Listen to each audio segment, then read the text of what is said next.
next. This is a person who, you know what? Let me say, Georgianne. Um,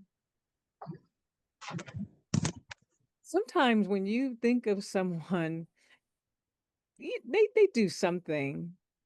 No, Georgianne, I don't know how she does it actually because she's so effective. I really want her to help us here in California because she's incredibly effective. And I've reached out to her. Um, she's just wonderful at what she does in her state of Nevada. I want her to introduce herself. She just is. I don't know. I think part of it is, Georgia name, is that I think in your head you've already decided it will be done because it then does get done. You're very effective in so many ways in terms of bringing about awareness in your state. So I'm really happy that you're here with us so that you can share.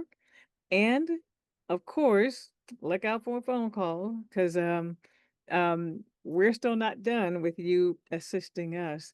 So if you can introduce yourself and then you can get into your presentation, we'd appreciate that.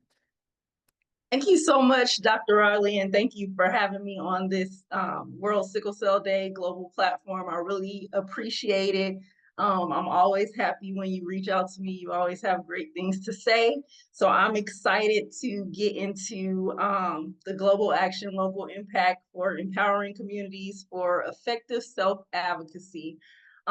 So I am Georgianne. If you don't know who I am the founder and executive director of Dream Sickle Kids Foundation, which is the first sickle cell organization in the state of Nevada.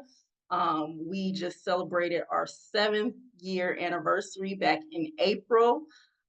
So when we came to be, there was not really much going on here in Nevada in relation to sickle cell disease awareness or education or information or support for those in the community here impacted by sickle cell. So I kind of just took charge, and because I am a mother of a child with sickle cell, that was my motivation. I wanted this to be a place where she can feel comfortable, where she was supported, and where she had adequate health care to help manage her disease.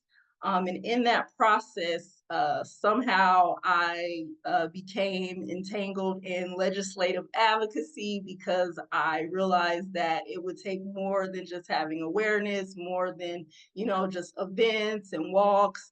We had to actually make long-term change, and the only way those changes were going to be achieved is with working with legislation. So I don't know if it was me or if it was just luck, but we were fortunate enough within our first year to advocate and help get a sickle cell bill passed here in the state of Nevada, and that came about through collaboration with other patients and families who were impacted by sickle cell, with our hematologist, who I will say was the best hematologist here in the state of Nevada. She passed away last year, and she's greatly missed. But on the healthcare side, she definitely is the reason why there's a lot of things and a lot of progress that has been made for sickle cell disease in the state of Nevada, with us being smaller as far as those impacted by sickle cell disease. Just about 1,000 people here are impacted by sickle cell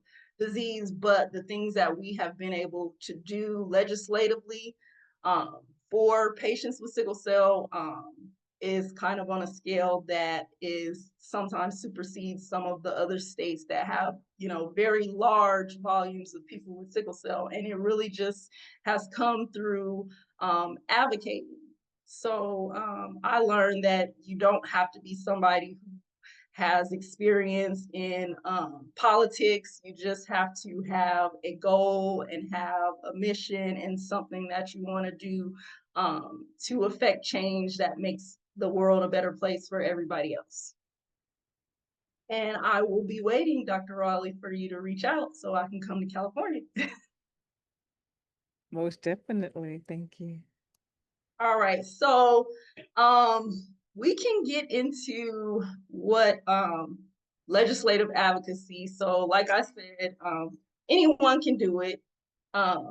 So I guess we can start with, what it means. Like, so for me, it's basically how we move awareness and action. So just using your personal story to educate others and to compel others to support uh, the cause. Since I've been in the sickle cell community, even just over the last 7 years, there's been so much change, um, not just locally, but globally when it comes to sickle cell. We've seen various therapies come to market, and other changes that have occurred. And a lot of that stuff has happened because of people advocating, somebody saying, hey, I think this is something that needs to be supported by our community, and basically just taking charge and reaching out to your local legislators. So for me, when I started advocating legislatively, I just ask myself, like, who would be able to help me make an impact and make a change for the sickle cell community. Like, who would I be able to talk to in my state? Like, doctors, they're treating the patients, but there has to be somebody that, moves policy and makes changes that are impactful long term. And pretty much I just Googled, legislators in my area, to figure out which ones would be most effective and best to reach out to support sickle cell disease. So it's important to, when you're reaching out to legislators, to be intentional. So politicians, they support and they work in various areas. So there's some that are focused on education, some that focus on business, some that focus on health and other things, veterans.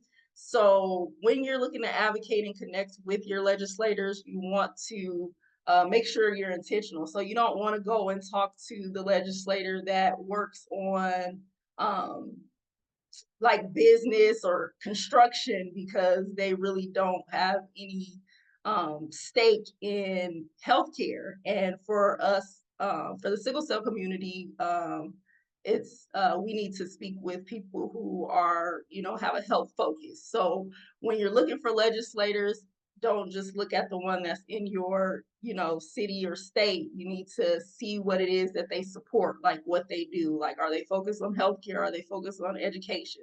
So I would say for advocate in sickle cell, try to connect with legislators that are focused on education and healthcare, because those are two very important components um, in the sickle cell community. Um, so let's talk about passing or a bill, how a bill becomes law. So it really seems overwhelming with the process of a bill becoming a law.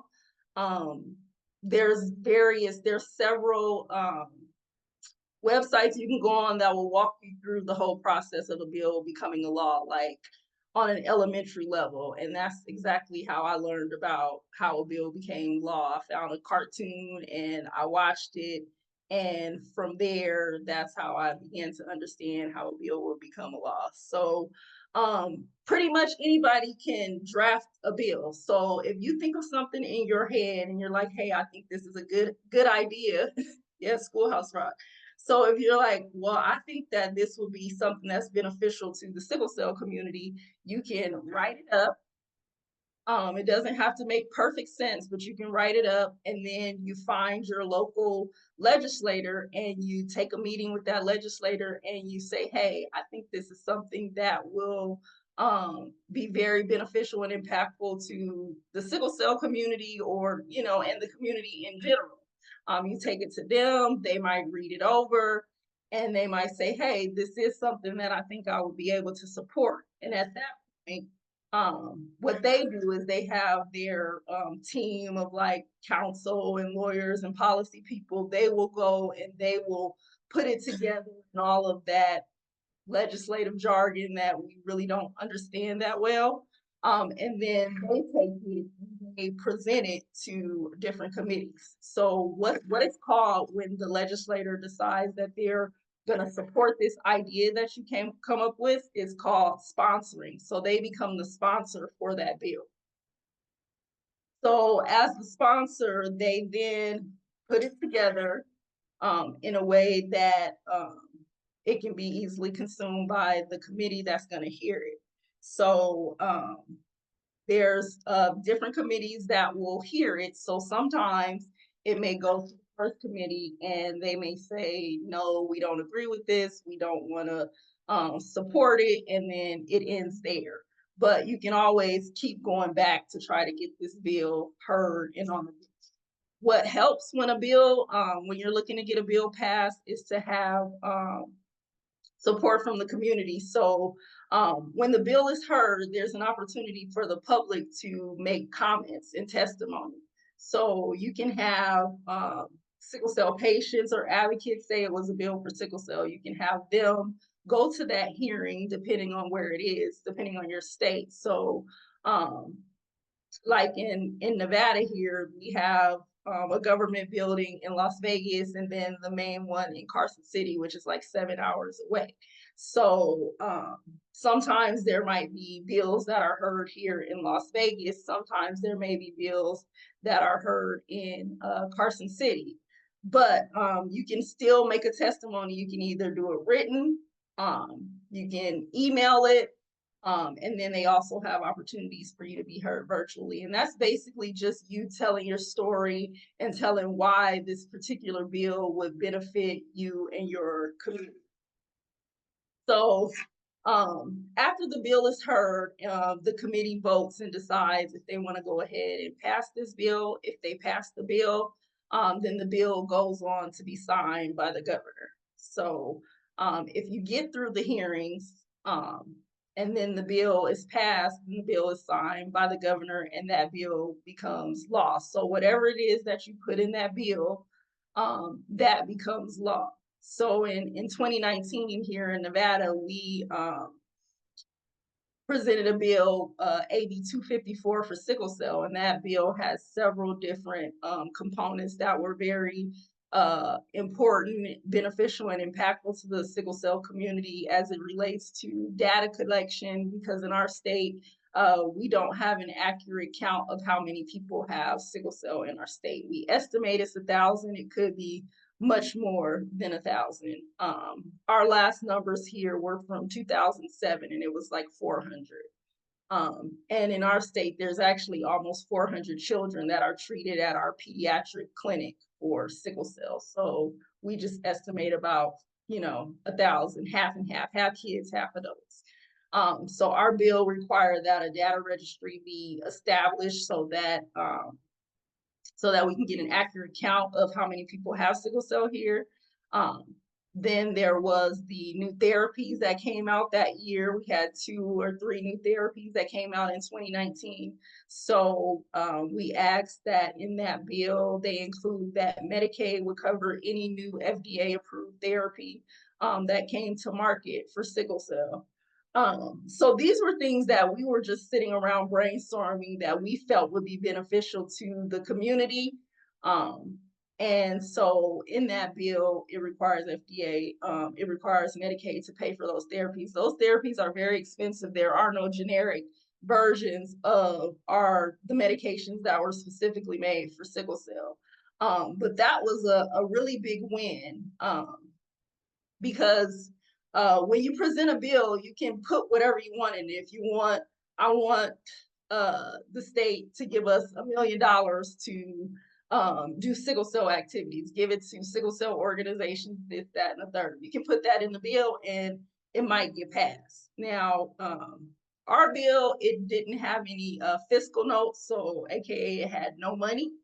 But I believe that the things that we ask for in the bill are worth more than money at this time. Of course, we are eventually going to go back and ask for some money, but at this time, the things that we did get in the bill kind of are worth more than money, because just that language that says FDA approved, FDA Medicaid will pay for any therapy that's FDA approved for sickle cell.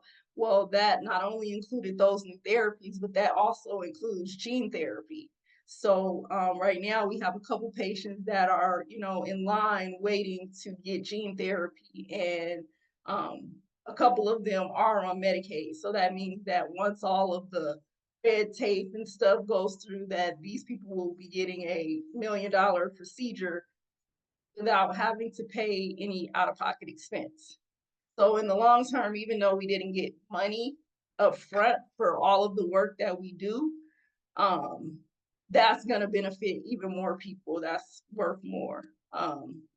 So when you think to go and establish a bill, or you want something to be passed, or you have an idea and you think that it should be like a law or something, um, just and ask for whatever your heart's desire, and the only thing that they can do is say yes or no. And just because you get a no the first time, you got to keep going back, and then you just get more legislators to support what you're doing.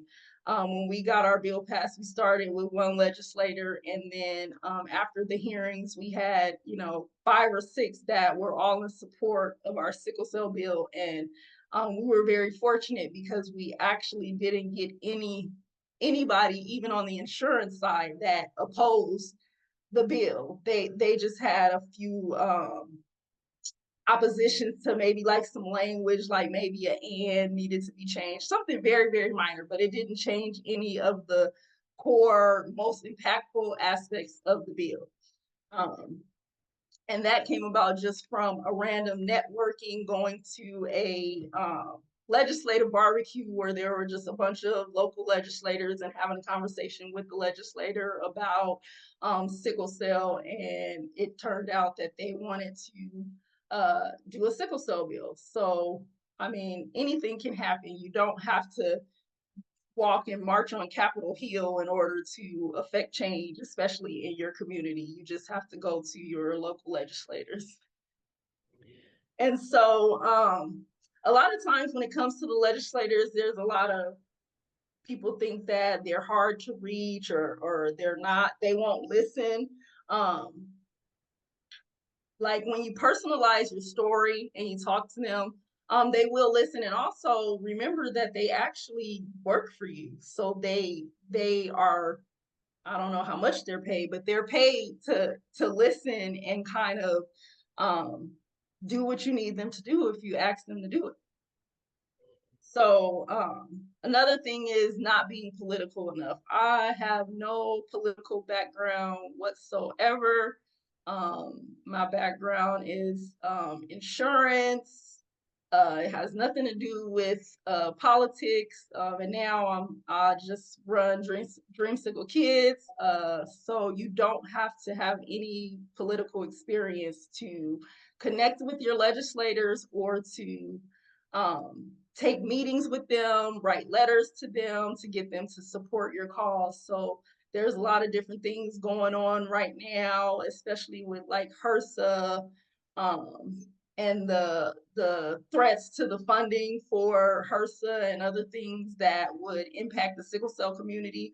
So just reach out to your local legislators and tell them you want to take a meeting with them. Send them an email, send them information about sickle cell, or your organization, or yourself.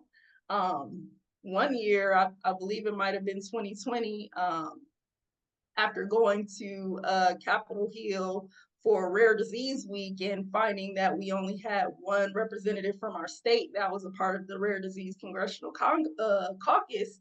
I wrote a letter to our congresswoman here, and I shared my story about being a mom to a kid with sickle cell, and how having more representation from our state, a part of the rare disease congressional caucus, would be beneficial, because we need more voices up there speaking for our community. And maybe within a few months, she sent me a letter back, and she had joined the rare disease congressional caucus. So it's really nothing to it but to do it. So I have a, um, I have a question. I have sure. a question. Um, so, and I'm sure people are getting a lot out of it. Here's the question, because I think it's relevant for all. There's still issues of going to the hospital, not being believed, not providers not being educated, not knowing the latest, not having provider in-service training. Is that something that can be put into the bill where, um, if you already have a sickle cell bill, I would hope that there can be training that must be had, or they must have CMEs or what have you. Can you speak on if that's the proper place for that? Because we already know that there's guidelines, but it's just a guideline, and therefore they don't have to follow it, and that's the pushback that they state.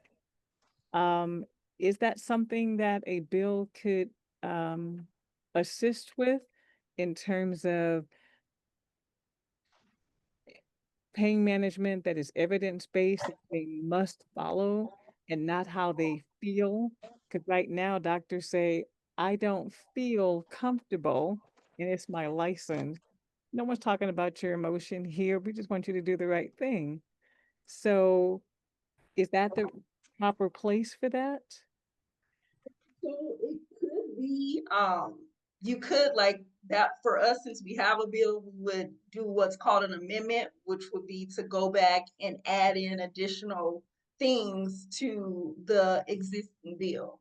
So there is a way that you can add in certain things like that, but when we're speaking on a local level, because it's the state, that whatever you add or whatever your bill says, it only applies to your state. So there might be some great things that you can put in your bill that are being implemented because of the law um, in your state in California, but when they go to Texas or Atlanta, they're not going to get that same treatment because that's local.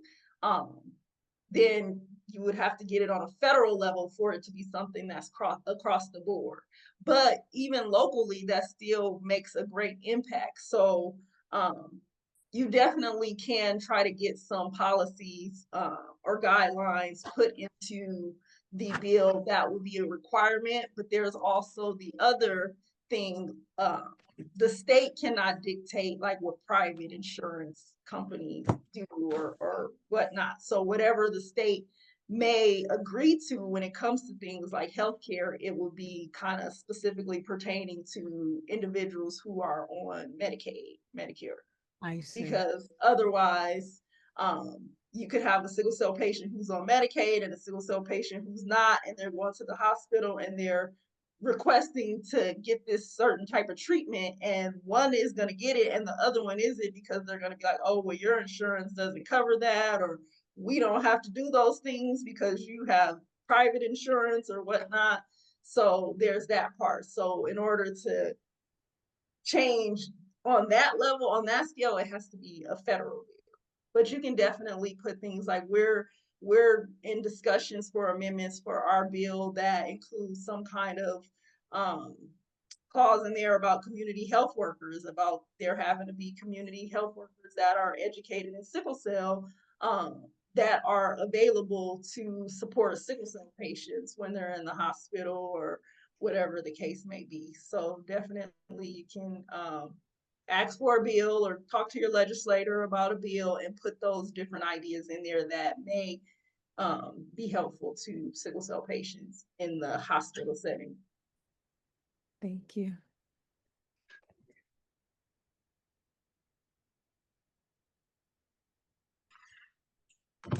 So basically, if you want change, first thing to do is contact your legislator, email, give them a call, share your story, share it with your legislators, write them letters, get other people in your community to write letters to your legislator. Um, if you're an organization or a part of an organization, invite your legislators out to your events so they can see what you do. If there's opportunities for education, invite them to that.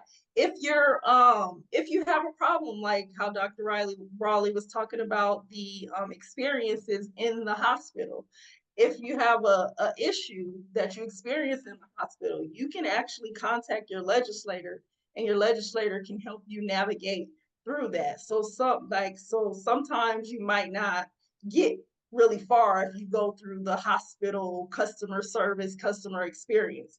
So even how I got to the point of having a bill here in Nevada is because I had a bad experience when I took my daughter to a local hospital, and I had tried to communicate with the hospital and I got nowhere. And then I said, well, who would be the legislator over this hospital? Let me find out who that person is. So I Googled and I found that person, and I sent her an email of my experience and my story, and she took a coffee meeting with me, and we were able to have a conversation. And within like a week, that hospital called me in to have a meeting to discuss my experience. And from there, the chief medical officer, his son, happened to have sickle cell, and he really understood what was going on, and he promised that their hospital would, implement better sickle cell care, which they did. And then when it came time for us to get our bill passed, I was able to go back to them and ask them to write us letters of support for the bill. So not only did they write us a letter of support for the bill, the entire hospital, the chief medical officer actually came out and testified in support of that bill. And I do believe that the testimony from that doctor and from the sickle cell patients, from people in my family, I feel like that had an impact on our bill getting passed. Thank you so much. I want to make a comment and say something that you said, that if you want change, you have to, connect with your local MPs and meet with them, and that's important. And in the case of sickle cell, because we have so many systemic barriers, the only way to bring effective change is through policy change, right? So we have to do that, because in some places the policies are not even there in the first place. So you have to create them, like you're doing now, because the bill is just a proposal to create a new law that will bring the change that you need, right? Put in place the politics that will, the policies that will protect you or support you in your journey. So congratulations, really, that's excellent, good job, and that's how things should be done. We can organize, I always say it now, we can organize as many activities as we want to raise awareness, to march, whatever we do, it's not going to bring the change we need until we have the policies in place to protect us. And then you go and do your activities, raise awareness, and advocate for what you need, but you need the policy. Once the policy is there, then you can start. Right. So good job. Then you can do that. Thank you. And remember, the legislators, they might be the expert in politics and whatever they're doing, but they're not experts in sickle cell. So we have to teach them. We literally basically schooled our legislator that sponsored our bill in sickle cell. We connected her to the people that she needed to be connected to be able to effectively draft this sickle cell bill. So it wasn't just, hey, we gave her an idea and she ran with it. We really, had to kind of give her sickle cell 101 and Yep. everything. So Yes. you have to do that. So if you don't do that as an advocate, then really it won't get done, because the reality is nobody is sitting around on Capitol Hill trying to figure out how we're gonna better support and help the sickle cell community. Yes, absolutely, absolutely. So really, it's I hope people will. I'm sure some people will reach out to you to hear Yes. in details. Okay, where do I start? And can this be like Dr. Rowley was asking? Can this be part of a bill or not?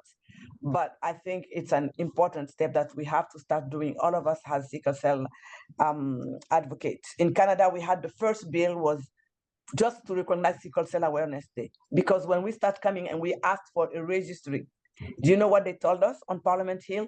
We don't even know what sickle cell, and you're asking for a registry. So start from the beginning. So we went back and we did the awareness bill. But then we realized that it doesn't bring funding. It doesn't bring any policies that will stop the discrimination or give the warriors the painkillers they need, or even reduce the waiting time in the ER.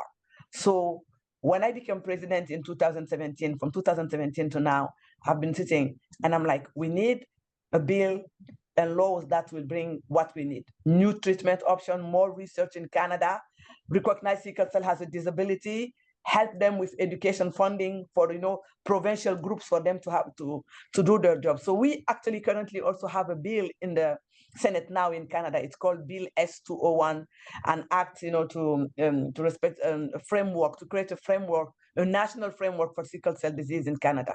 So we passed the 2 reading in the Senate, so we are in committee.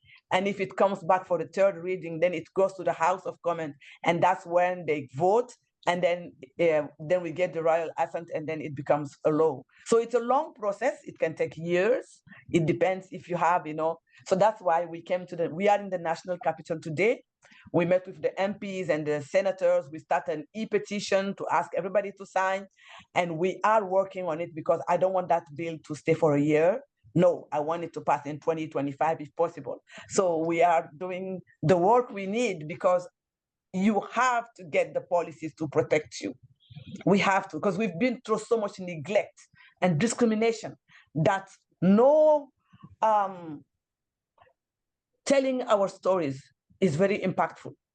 But it just moved them on the spot, and then they go home, they forget about us. Right. But if there is a policy, then they do the right thing. They will have, because you can hold them accountable if they don't. And So you have to what be you do, persistent. Madam, yes, You really, have it's to a be good job. persistent. Yes, you have to. You have we to. Yes, exactly. But you're doing it, and thank you. I'm sure, and Thank this you. presentation is awesome. no, Thank it you. so Georgianne, you can put she's a great consultant, everyone. You can put your information in the chat so that people know how to contact you. Um, and again, she's a mover and a shaker. Much appreciated. I it's again at least in the States, and you already heard from Biba how she's doing it in Canada, it does we have to do something. So let's put it this way. All of it is necessary. Even with the bill, you still have to spread awareness. You still have to, so I'm sure, Georgianne, you're still doing awareness activities. That doesn't, Absolutely. so you still, it has to accompany it. And so it's still necessary, but and it passed without funding. So now the thing is, but like you said, how many people can actually state that Medicaid's going to pay for your Adecvio, your Indari, which now is genet there is a Yeah, I genetic. was just gonna say that I just got a box of generic Virginia. Yes. So now it is, but also too in terms because of how you wrote it, like you said, gene therapy. So that's actually pretty prospective in thinking. All right. What I know that we have at 1:45 we're transitioning to the importance of data collection.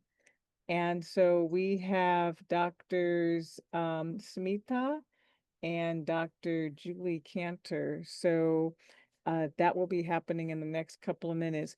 Final remarks, Georgianne? No, just get out there and advocate and talk to your legislators. Don't be afraid. Um, I use Twitter and got traction there with connecting with legislators. So use your social media platforms. If you go online to your government website, whatever that may be, it usually has the emails and the phone numbers of your legislators. There's a way that you can look up what legislators are over your community area. They may call it district or parish, depending on where you are, but you can find out which legislator is in your area. So you contact the right legislator and make sure that when you are contacting those legislators, make sure that they have stake in healthcare and education, I would say. First, I mean, all the support helps, but at least start there with legislators who support healthcare and education. Thank you. Thank you. Right. This was wonderful. And her her you did put, yep, email is in the chat. So thank you very much.